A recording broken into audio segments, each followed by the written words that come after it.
Hãy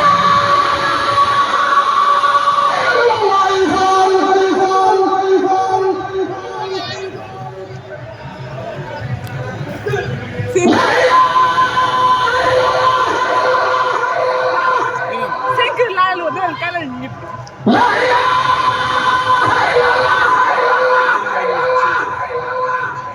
lỡ